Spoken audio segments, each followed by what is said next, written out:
السلام علیکم خوږو دوستانو ښه راغلاست. امید لرم چې ټول به روغ و جوړ یې. خوږو دوستانو که چیرته تاسو غواړئ د خپل انډراید ټلیفون څخه د ګوګل حساب یا جیمیل آی ډي لرې کړئ او خپل د ګوګل حساب یا د جیمیل آی ډي د خپل موبایل نه ډیلیټ کړئ.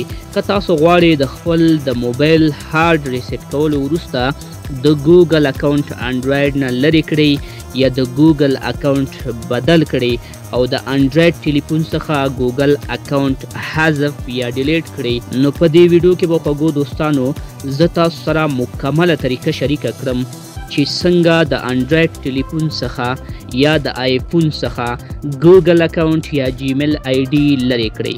د ګوګل حساب لرې کول یا ډیلیټول معمولا یوازې یو څو ساده سټیپونو ته ضرورت لري. یو څو ساده سټیپونو کې تاسو کولی شئ چې خپل د جیمیل آی ډي د خپل موبایل نه ډیلیټ کړئ. که چیرته تاسو په انډراید ټلیفون یا آیفون کې یاستئ، یوازې د خپل ټلیفون تنظیماتو یا سیټینګ ته ولاړ شئ. کله چې خوږو دوستانو خپل د موبایل سیټینګ ته راغلی، په سیټینګز باندې به داسې کلیک واخلئ. سیټینګ چې کله خوږو دوستانو تاسو سره راخلاص شو، داسې به سلو سلو لاندې راشي. دلته وګورئ خوږو دوستانو اکاونټس ان بیک اپ. تاسو سره چې خوږو دوستانو هر ماډل موبایل وي، تاسو به یوازې اکاونټ برخې ته ورشئ.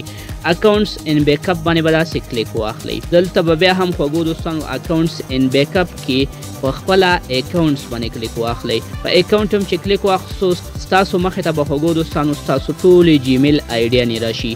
که ستاسو په موبایل کې یوازې یو جیمیل آی ډي وي، نو یو به راشي، که زیاتې وي زیاتې به راشي. دلته به خوږو دوستانو صرف تاسو په خپل جیمیل آی ډي باندې یو سمپل کلیک واخلئ. د کلیک نه وروسته وګورئ خوږو دوستانو ریموو اکاونټ، دې باندې به داسې کلیک واخلئ. کله چې تاسو ریموو اکاونټ باندې کلیک واخستو، دلته بیا خوږو دوستانو تاسو ته راځي ریموو اکاونټ، دې باندې به بیا هم کلیک واخلئ.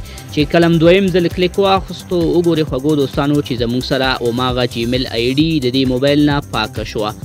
په دغه طریقه باندې خوږو دوستانو تاسو کولی شئ چې د هر چا د موبایل نه د جیمیل آی ډي یا د ګوګل حساب ډیلیټ کړئ.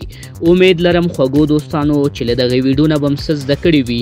ویډیو مخکې د خپل ملګرو سره ضرور شریکه کړئ چې هغوی ترېنه هم ګټه واخلي. ښه وخت، الله پامان.